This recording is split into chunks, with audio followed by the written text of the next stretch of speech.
Hey guys, Palsteron here, and today let's talk about my Lightning Warp Elementalist. So if you're an astute build viewer, 2 weeks ago you would have seen the new Tornado Shot Lightning Warp tech, where basically people put Lightning Warp into their Asanas and they're jumping around on the screen while killing everything with Tornado Shot. And the mechanics behind that build really inspired me to redo one of my absolute all-time favorites, which is Lightning Warp. And yes, I actually mean as a damage dealer like we did back in the day. Now, back in the day, we scaled a lot of cast speed. This time, we're going to use Poet's Pen. So Poet's Pen has a 0.25 second cooldown, and we can reduce that down very, very surgically and exactly to 10.10 Lightning Warps per second, which we usually need a lot of cooldown recovery for, which is quite easy with Lightning Warp, though, because we can use cooldown recovery of travel skills. As well as that, since our attack skill is not dealing the damage anymore, we can use something like Frenzy, which has a more attack speed multiplier, making it way easier to get to those 10.10 attacks per second. That gives us a nice cocktail for being fast. However, we still need to deal damage and especially have to get good clear, and that's where Elementalist comes in. Art of Destruction and a Forbidden Flame, Forbidden Flesh, Forbidden Power give us a ton of AoE. Together with that, we're scaling power charges, so that's very strong. Just beware, though, you don't need any of the super expensive +1 power charge rings to make this work. However, the build is quite expensive, and you need to have a little bit of a tinker mindset to get it going, because 1 or 2 attack speed off can completely obstruct your build. But if you want to know more about it, let's get into the build guide. Alright, so this is a pretty intimidating build. There's a lot of breakpoints that you have to consider, but I'll lay it out as easy as I possibly can, just so you know if you're somebody who just wants to scramble together some gear, randomly throw it together, and clear maps. This is not the build for you. Also, thank you to Captain Garbage for explaining to me certain breakpoints, especially in attack speed, so I could understand what actually is going on there. Now, there's 3 things you have to consider when making this build. The first one is you need to get 100% reduced Lightning Warp duration. Having high cast speed or high attack speed to trigger your Poet's Pen and just Lightning Warp over and over again, right? Like, it looks good here. You're basically beaming instantly. Right now, in my hideout, I don't have much attack speed, but this still looks instant, right? Because it is, because I have 100% reduced duration. However, let's, for example, say I don't have this Helm enchant, and let's remove that. I'm now attacking several times before the Lightning Warp even lands, and that is because I can trigger it as much as I want. If it hasn't finished its animation, it doesn't matter. So for the build to work, you need 100% reduced duration. You get that 30% from the Helm enchant, then another 15% from your Anoint from Window of Opportunity, and then on top of that, the gem itself actually gives quite a lot. This scales with level. I think you need at least level 26 for it to be 55 reduced duration. Important to note, stuff like less duration support is completely useless. Less duration is multiplicative. We don't want that. As well as that, you don't want the less skill effect duration here either. What I just said is completely everything you need. All right, that was the easiest part. Now let's get into the 153% cooldown recovery rate. To show you this in POB, I basically just put in a Poet's Pen. I put in 10,000% increased attack speed. We're going to talk about attack speed breakpoints in a second. But just to showcase you the cooldown recovery rate, I just put it on basically infinite. And then we have Frenzy, which procs our Lightning Warp, and our Lightning Warp is in the Poet's Pen. In Path of Exile, cooldowns are not linear. It's not like, okay, I get, for example, I'll just show you. So let's type in 40% increased cooldown recovery rate. I have a trigger rate of 5.05. If I increase this by 1, nothing happens. I can do this over and over. But only when I get to actually another breakpoint, something will happen. For example, 52, this was a breakpoint. Everything before that does nothing. And I can play this game forever. So if we go to 52, you will see it will adjust. And then we can go to 152. And this is where the step before 153 comes in. And then you go to 153, and there's this big jump to 10.10. Having more is not harmful. It doesn't matter. But you just can't have less than 153%. Now, you might be wondering, how the hell am I going to get that? Because you might have played cast on crit builds and you're scrambling by, right? You're getting 30% here, maybe 20% from your boots, 20% from your belt. Where the hell is it all coming from? Well, it turns out Lightning Warp is a travel skill, which means that since it's socketed into a Poet's Pen, the cooldown belongs to Lightning Warp now, not Poet's Pen, which means that cooldown recovery of travel skills actually works for this. Which means that in this version of the build, Badge of the Brotherhood gives us a whopping 90% reduced cooldown recovery rate. As well as that there are some nodes on the tree that can also do this. We're not using these in this version because we don't need to. For example, Fleetfoot gives 30% and this small node here is 15%. What we are using, however, is these small nodes right here. So completely useless. They're dual wielding nodes, but these are not just dual wielding, right? They're a 15% cooldown recovery rate of movement skills, and there's 2 of them. We only need 1. But if for some reason some of your gear should be lacking, then you can also take this. So far we have 105% cooldown recovery rate. That is not enough, obviously. The rest comes from a Watcher's Eye mod. We're using haste, and we're making use of the increased cooldown recovery rate of movement skills while affected by haste. So you need at least 48, which is exactly enough. If you add 48 to this, you will come to exactly 153%. And if, for example, your Watcher's Eye sucks, for example, let's say it's 41% and you don't want a Divine, or maybe you have one less power charge and you only get to 80%, all you have to do is click on this and you have another node, and yeah, you're still fine. But then let's talk about the most annoying part about the build, which is the attack speed breakpoint. And this is something I didn't really understand until I got it explained to myself. My thinking was, well, it's not gonna matter. If I'm at like 9.8 attacks per second, I'm not gonna feel the difference to like 10.10, right? I'm gonna be fast, it's gonna be fine. But there is a little bit more to it, and that has to do with how shaky the camera is in game, and there's some weird things happening. And I think everybody who ever played Flicker kind of knows what I mean here. So if you look at right now, I have like barely any attacks per second. It's like 4 attacks per second. I don't have many charges up, right? Okay, if you look at this here, it doesn't really feel that smooth, right? The camera is kind of shaking. This kind of is going to be dizzying if it gets faster, right? But there is a certain attack speed breakpoint where the camera gets smoother and kind of adjusts automatically. And I'm not really sure what that is about, or if that's even feasible. Maybe I'm just imagining things. Maybe I've talked to a lot of people who've actually seen this, but you can test it out for yourself. There is a attack speed breakpoint where it gets a lot better, and that is either on 10.09 or 10.10 attacks per second. Now, important to note is do not go to 10.11 or higher, and the reason for that is your cooldown does not support it. Think about it. We attack with the first hit, right? And since our cooldown allows 10.10 and you go 10.11, your second hit doesn't land because the cooldown is not up yet. So now your cooldown is delayed for the next few hits, and you just kind of screw up the build. So you gotta be, this is the absolute maximum, and this was what you should be going for. Now, the attack speed we settled for is a 11% roll on a Poet's Pen, so it can't be perfect. I'll show you why in a second. On top of that, you also need Tailwind from Boots, which gives you 8% more attack speed, but you do not want to have the extra effect, just the Tailwind. This is important. Then you want to have 45% more attack speed from Frenzy, and you get that by having 9 Frenzy charges, right? And then a total of 286% attack speed. Where you get that from doesn't matter. So it is impossible to track how much you actually have on your gear. So you will have to import your character, like I did here, for example. So you go here, import. I have my character right here. There you go. And then what you do is you go to calcs, right? And you hover over this, attack and cast rate. Make sure you have Frenzy, and then you can hover over, and you can even see where everything's coming from, right? Haste, Blood Rage, Jewels, and whatnot. It's actually not that hard to get to that attack speed, not as hard as on the Tornado Shot build, because we have that more attack speed multiplier from Frenzy, which means we have to get way less than they do in a sense, right? So that means that we have more freedom. For example, I don't even have attack speed on any of my flasks. I could still get that, but I don't need it. And now you might be thinking, well, pal, your shitty Poet's Pen is nothing against mine. I have a perfect roll, 12%. I even put the enchant on, so my attack speed is 1.73. That must be way better than yours. Why does yours look so shitty? That's the problem, though, because you cannot exactly adjust for the attack speed that you want. This is a multiplier, and you have to be careful with them. I'll show you exactly why. And when it comes to these breakpoints, I felt like 10.10 is actually a little bit better than 10.09. You might not even notice that if your FPS are good.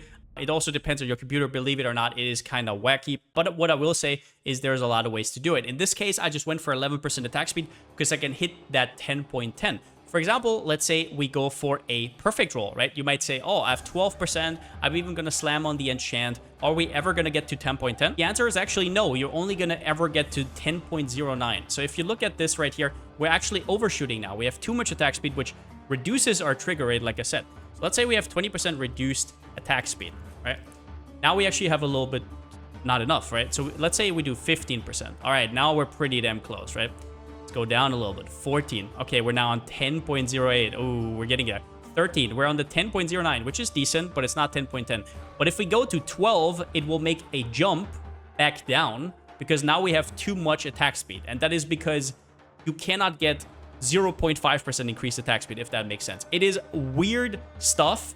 Just know that with this here, you're going to get there. 11%, you're going to get there.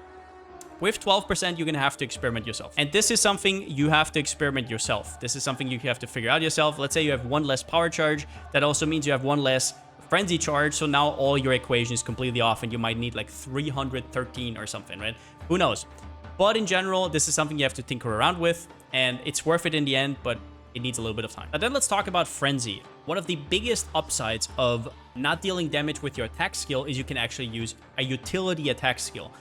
Whereas in the Tornado Shot version, the Lightning Warp is just in your helmet to make you faster. Here it deals damage, so your attack skill is kind of free, and I can make a 6-link with whatever I want, right? So in this case, we have Frenzy, which doesn't deal any damage, but it gives you 5% more attack speed per Frenzy charge. We're getting 9 Frenzy charges. That is 45% more multiplier to your attack speed, which means it's way easier to reach the high attack speed necessary to make the build work. It also just gives us Frenzy charges, right? So that is very, very strong, because if you're looting and your Blood Rage runs out, your Frenzy charges run out, well, you don't need to kill anything, you're at the boss, and you're still getting Frenzy charges. Especially good if you do stuff like Metamorphs, where you have to wait until they spawn, stuff like that. Important to note as well is that Poet's Pen is whenever you attack with a wand skill. So that doesn't mean you have to hit anything, right? You don't necessarily have to hit. So you don't have to really think about accuracy, but you still want the accuracy support so you can apply Culling Strike consistently. But just so you understand, stuff like Barrage actually doesn't attack more often, right? It still attacks only once,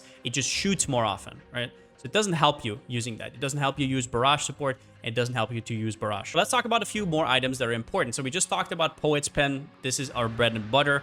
It basically just gives us a little bit of gem levels on top, but otherwise it doesn't really increase our damage. What we have to do is, obviously, this 3-link is not going to be enough, right? We do Power Charge on crit and power, but we need more juice, so that's why we're using Squire, so our offhand also can support our main hand. We go for Inspiration, increase crit Lightning Pen, all good. We're also using Impulse as Broken Heart. This is mainly for clear speed. Since we're Elementalist, we have really nice shocks over here with the Shaper of Storms, but on top of that, we also have the Shock Prolif for better chain explosions. This is really important. One thing I want to point out is you can get it from a Lightning Mastery if you want to, but this only has a 1 meter radius, whereas the one on the gloves can have up to 1.7 meter, and that is quite impactful. We're also using Badge of the Brotherhood, which makes it so our maximum Frenzy charges are also our maximum power charges. And since we're using Frenzy as our proc right here, this one gets 5% more attack speed per Frenzy charge. This makes it way easier to get to the breakpoint as fast as possible. And yeah, so we're just stacking a lot of power charges. We're getting +3 from the tree, 1, 2, 3. Then we're getting +1 from the Occultist right here from Forbidden Power, which gives us another +1 power charge for a total of 7. Then we also get +1 from our helmet. This is a synthesized helmet. If you cannot afford a helmet like this, there's also Shipper helmets. You can get +1 power charges in the prefix over there as well. And then, since we're using tattoos, we can also path down here and grab us another +1 power charge. Just so you know, we're not using any +1 power charge rings. My rings are pretty nice. I kind of made them myself, but they are nowhere near the price that you would have to pay for a +1 power charge ring. Also a advantage, because we're using Poet's Pen, we don't need as much cooldown recovery rate. And when it comes to DPS for Lightning Warp, something you will notice is that I actually put 2 here, right? And then I put into full DPS. And that is because Lightning Warp actually hits twice mechanically.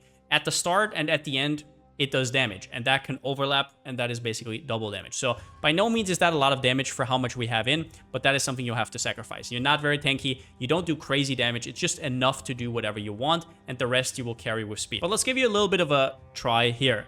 I'm gonna quickly go to game capture, yeah. Okay, so what we're currently doing is we're boss rushing, so I'm gonna quickly show you how we do that and how the build actually feels. So this is probably the easiest build you will ever play. At the start of the map, you click Blood Rage, and then you just frenzy around, and that's going to warp you around. The big thing about this build versus something like Flicker Strike is you actually control where you go. There is never these weird situations where you run out of enemies and all of a sudden you stop in nowhere, right? It's like you always know where you're going. And this also makes it a lot less strain on the eyes, because your eyes don't have to adjust randomly. They know where you're going next. So this is something you can only understand if you actually play the build. Either way, we're just gonna go in, you press Blood Rage, and then we just have to get our Frenzy charges up. Then we're on 10.10, and then we're going to have a very smooth mapping experience. So you go in, the first mobs are going to die, and now we just have a very smooth experience. And this is how it's going to look like, right? Obviously, normally I would loot. I have a very strict loot filter. I go to the boss, I kill the boss. If something drops, it drops. If not, it doesn't. With this particular strat right here, we're actually trying to farm invitations. Every map you complete with current prices is worth 12 chaos, right? So on top of that, we have a few nodes that just give us passive income, but we're currently making around about 12 to 13 divines, just, I don't know, blasting like 120 maps roundabout per hour, 120 to 140. if you have the new MTX, you can actually track how long a map takes you. And that is all you basically do. Now, there's a few other things you can do with this build. Boss rushing of any sort. I'll have a few videos coming out in the coming days. There is a lot of boss rushing strats this patch that are actually really, really good. Once again, I would normally loot. I check for the trial, because the trial could be worth 2 divines.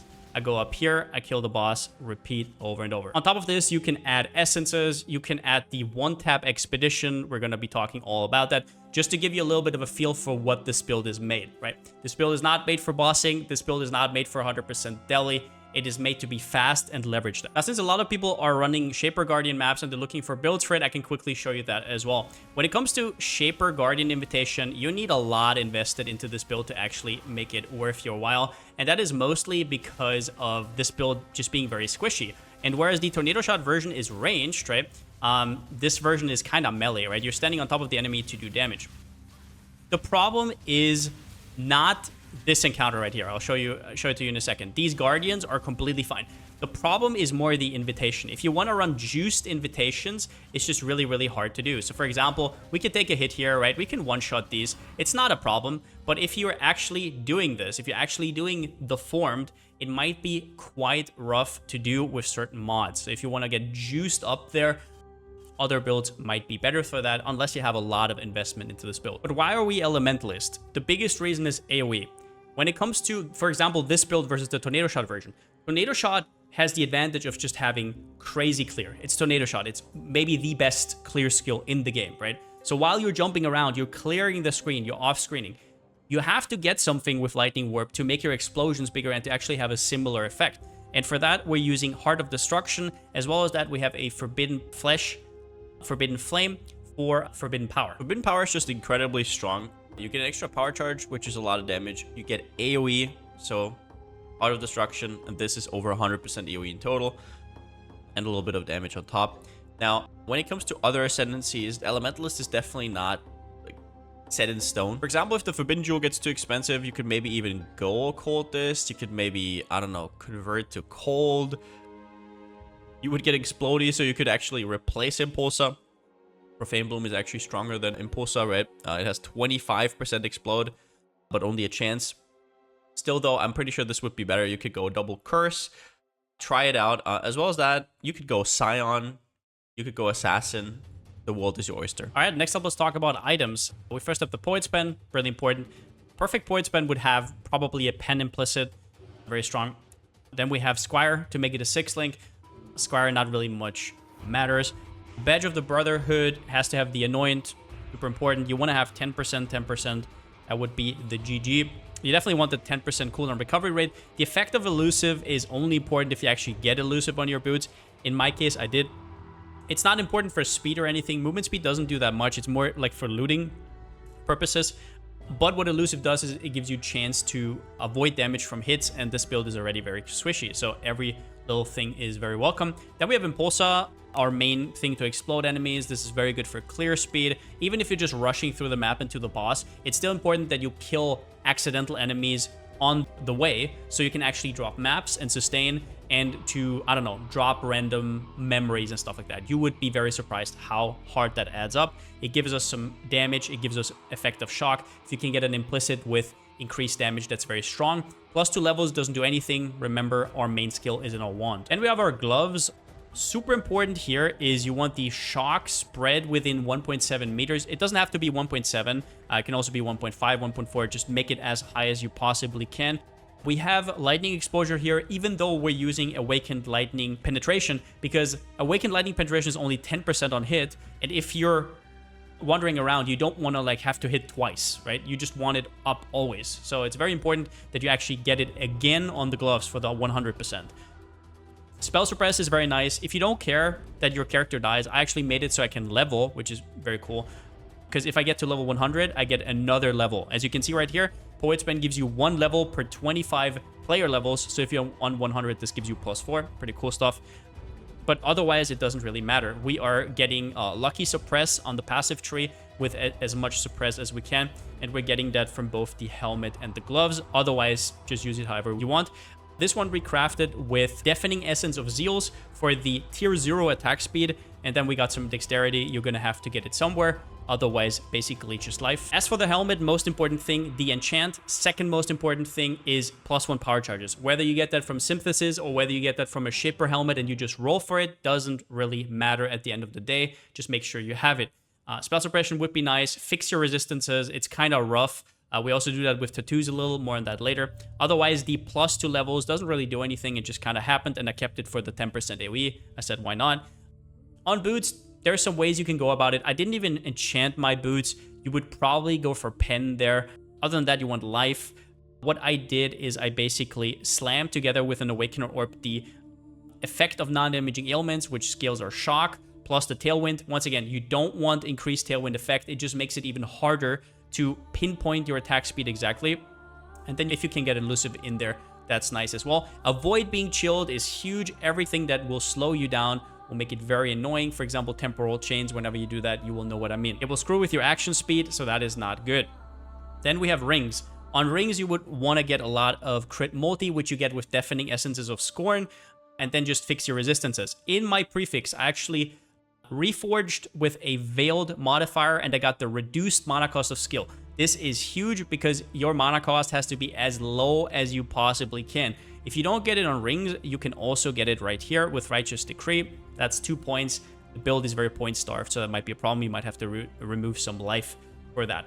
But that's nice to have. You can also get life here and get the reduced mana cost on the passive tree, whatever you want. Just make sure that it still costs at least 1, so your inspiration works. Our second ring has Onslaught on hit, and this is actually, I think, really important. You can get Onslaught on kill from your boots, but unless you want to be very stressed while mapping, you don't want it to run out. Otherwise, your breakpoints are all over the place. On hit, in my opinion, is a lot more consistent and just a lot nicer. It is quite expensive though, so do look out for that. And then, once again, crit multi, fix your resistances. Get some chaos res as well. Now, I'm using a Darkness Enthroned here. Increased effect of Socketed Abyss Jewels. This one is huge, and because Abyss Jewels can also be synthesized. So for example, here I have the 5% attack and cast speed during Onslaught. Once again, if you always have that up consistently, very strong. So I have that twice, and then I also went for this. So if you get these in Hypnotic Eye Jewels, that is actually a huge upside because you can reforge attack. And fact of the matter is, on a Hypnotic Eye Jewel, there's not that many attack mods because it's a spell jewel, right? So if you reforge attack, you're going to get a lot of increased attack speed if you've dealt a crit recently. You can get, for example, the tier 1 life and the crit multi that I got. The last mod is very hard to min-max. If you have more currency, you can definitely do that. But that is how you roll these jewels. As for flasks, I'm using a diamond flask with increased crit just to get more damage. Also, the higher crit you have, the more consistently you're going to pop whole packs, right? Which should be very important for you. Then I have a Jade Flask with evasion rating. You'll note I don't even play Grace. Just the Jade Flask alone is just OP. This flask is like 40% chance to evade. It's just busted. Jade Flask is just OP. As is Progenesis, very expensive, but just super strong. Gives you extra Chaos Res, which you're gonna have a problem with, as well as that, just a ton of survivability. Haste of Hate is a pick because I was doing Essences, and Essences are very deadly, and it helped a lot. But if you're just doing easier content, then you can go for a Quicksilver Flask. It doesn't help you with lightning warping, but it will be easier to run around and pick up stuff because we don't have that much movement speed, right? And then a Life Flask, I just like it for bleed immunity, basically for bleed removal. And I like it because when you're looting and you're getting, I don't know, degen by a dot or something, it's just very annoying to not have anything and just watch yourself die. As for jewels, nothing super crazy, but we're basically using Forbidden Flame, Forbidden Flash for Forbidden Power, which is very strong, but also quite expensive. If you want to know more about alternatives, check out the section where I talk about the Ascendancy. Then we have a Lethal Pride. This helps us a little bit with strength. Also, having more strength in theory means that you can put more tattoos on, which I didn't in the end. I was a little bit lazy there. But if you put it in here, there's a ton of nodes that actually get allocated. So the most important node, in my opinion, that you can get here is Endurance Charge on kill. And you can just look for that in POB and see where that goes. It has to be on one of the nodes you use anyways. And then other than that, chance to deal double damage is nice, especially so you can get higher shocks on enemies because single hits are very important. Fizz taking his fire will make you a little bit tankier. This is just some strength. Yeah, that's about it. It's not super important, but it's min-maxing. As for Watcher's Eye, the haste mod is super, super important. It is basically mandatory. You need 48% if you don't want to allocate this extra point. If you have less and you don't want to divine, maybe you have like a really bad roll, but your other rolls are really good, you can also take this extra note here and make up for that, but you really want that cooldown recovery. Otherwise, pen, we are using haste, wrath, and zealotry, so those are the auras you can kind of do. You can also maybe get in a precision somewhere if you have a Watcher's Eye for it, but in general, those are the kind of mods you're looking for. Phasing is basically useless on this build, so it's just a 2-modder. If you wanted a 3rd mod, I don't know, just some damage mod, most likely, right? And then when it comes to normal jewels, this one's pretty shitty. It gives me a little bit of attack speed, stuff like that, but it has corrupted blood immunity. Even though I have the flask, I don't want to have to press the flask in like 0.3 seconds, otherwise I die, right? And then on jewels, what is really important to note is attack speed with wands gives you 8%, and that is huge. You can also get jewels with like 8% attack speed with wands, 5% normal attack speed, right? So you can play around with that a lot. It's very easy to get to the breakpoint on this build. Other than that, as much crit multi as you humanly can. When it comes to tattoos, I didn't really do anything fancy here. I kept my resistances with tattoos.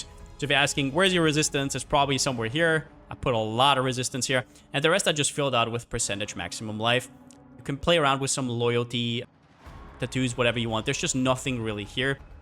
There is also Chaos Res, which I filled up a little bit, but yeah, that's it. All right, then let's talk about gym setup. In your main hand, in your Poet spend, you have a Lightning Warp. Anomalous Lightning Warp gives you a little bit of extra AoE. It's not that big of a deal, but it's very, very strong. You want it as high level as possible. If you can, 21. You need to get it to at least level 26 to get 0% duration. You can achieve that with, for example, a level 4 in power or a level 21 Lightning Warp plus a level 3 in power, but obviously level 4 in power is more damage. Divergent Power Charge and Crit is very expensive, and normal Power Charge and Crit, you won't really see any much difference. In your offhand, this is basically where Socketed Support Gems get extra quality, 8%, right? That is very, very strong for your inspiration. Mana is a problem on this build, right? You have to get your mana down as low as possible because you're going to cast a lot, right? It's a lot of mana. So get that down as much as possible. The extra quality helps. For example, here you can see 49% reduced, straight up halved. Then we have increased crit, and then we have Lightning Pen. Once again, I know you get lightning exposure here. You still have to get it from gloves because this is 100% and this is only 10%. It's too inconsistent, especially because you are an Elementalist, and if you don't have it up, you also lose the whole Mastermind of Discord. Then we have our Frenzy setup. So Frenzy is our trigger skill, right? It gives us more attack speed, but we also support it with faster attacks. If you're having trouble adjusting exactly how much attack speed you need to take away 1%, you need to add 1%, use faster attacks to your advantage. For example, at some points I had like a level 14 with 8%, stuff like that. You can play around with it as much as you want. Then we have a cast on crit setup, actually. The reason we don't go mark on hit is because mark on hit has a huge cooldown of like 3 to 4 seconds, right? And I mean, it's gonna proc like twice a map. We actually want to proc it consistently, so that's only really achievable with Divergent Cast on Crit. However, there's a downside to it, which is that we can't put life tap on it, right? We don't have anything here, so it's going to cost you mana. That's why we don't level up the Assassin's Mark. This is something you'll have to adjust yourself. You don't want this to cost more than 1 mana, otherwise it's going to drain you, right, on top of your Lightning Warp already. And then at the end, we want a Culling Strike in here, which is just a very nice added damage. But since we're not an attack-based build, we don't have much accuracy, so we also put that in there. The extra accuracy means that our Culling Strike is actually going to connect as much as possible, and for our cast on crit, we need it as well. After that, we have our aura setup with a level 4 Enlighten. If you don't have a level 4 Enlighten, you can also play around with tattoos with mana reservation efficiency, but those are also kind of expensive, so you could also roll for a 10% mana reservation efficiency here with essences. It's also a thing you can do.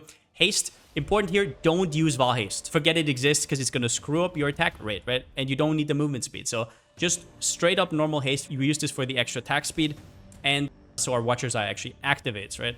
Then we have Wrath, more damage, Zealotry, more damage. Then we have a Cast When Damage Taken setup, which is a Mortal Call right here. We're getting some Endurance charges from the Endurance charge on kill, so while we're mapping that's up, together with a Cast When Damage Taken. I actually leveled it up a little bit. Usually you go 1-3, but I want it to be a little bit more impactful, so I leveled it up a little bit. Play around with that yourself. We definitely want Life Tap because our mana cost is going to be substantial, and then you definitely want increased duration.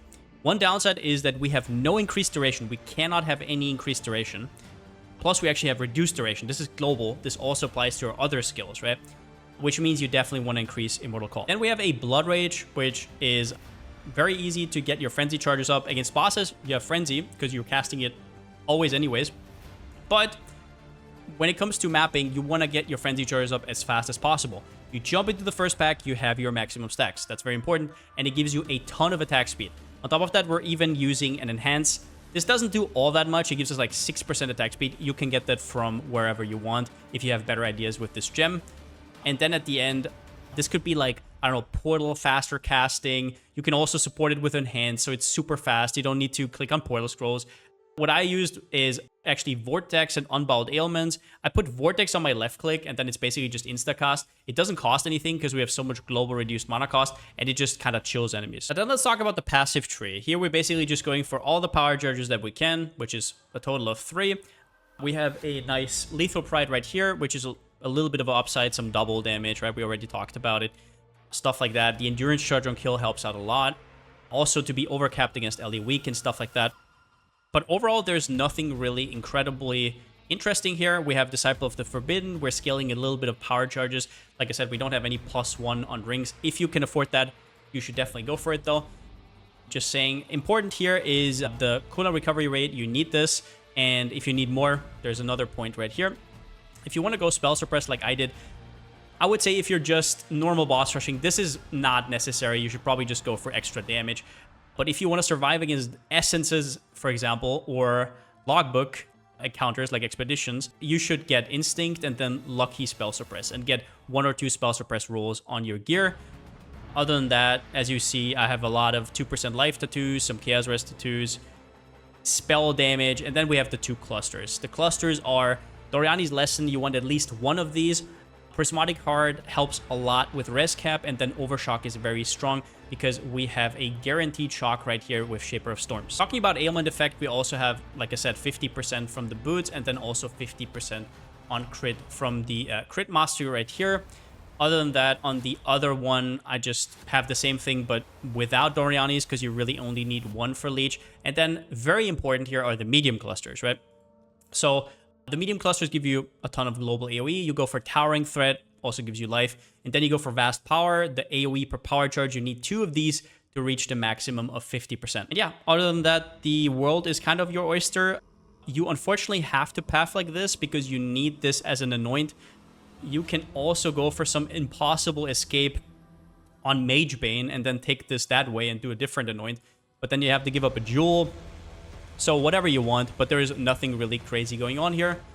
Pretty usual spellcaster type of tree. As far as leveling goes, I actually leveled with Stormbrand with my own leveling setup, which I might make a video about in the future. Your best bet for now is go for Ties, Twink, Witch leveling with Hall Palm Technique. You're basically dexterity stacking. You're basically one-shotting everything throughout the game. Then when you finish the campaign, you can do either 5 ways or you can level yourself. You can equip, I think, everything at level 72. Your breakpoints are not going to be perfect, but you can rush through strands, just buy a lot of strands and just do it over and over. That's what we did. And you get like 20 levels in a few hours. It is quite nice, but otherwise just buy 5-way carries. And yeah, that's what I would do in general. I'll link this guide down in the description. I wrote down a quickie mistakes to avoid just to wrap up everything we talked about in the video. Check your attack speed. If it doesn't feel perfect, you might be at a lower attack speed level. Now, I would say this, if you're at 10.06, you might not even feel a difference. I definitely did once I went from 10.07 to 10.10, for example, but you might not, right? It also has to do with FPS and stuff. It's super weird. I'm not going to pretend like I 100% understand it, but you don't want to go over 10.10. That much I know, okay? Then check your CDR. You want a minimum of 153. Going higher, it doesn't matter. It doesn't do any harm, but it doesn't do any good. You don't want any increased duration anywhere. Reason being, you want 100% reduced duration, as we talked about. But if you get increased duration, you work against that. So that is very, very, very bad. And you're going to feel quite a difference. And you also don't want any temporary attack speed. We talked about the attack speed breakpoint up here. And you don't want to screw that up with like a Val haste that you sometimes press and you don't even notice. Or you have a headhunter and all of a sudden you're way too fast. Headhunter is not going to be a big deal, but it just doesn't do anything for the build at all, right? So, yeah. That is the most important part. But yeah, I hope you liked the video. This is really the time for exploration. We're at the end of month 1. Most people have some currency lying around to try out some freaky stuff. So yeah, definitely a ton of fun. I will be releasing some videos about my boss rushing strats real soon. And yeah, does it still have a slogan? See you next time.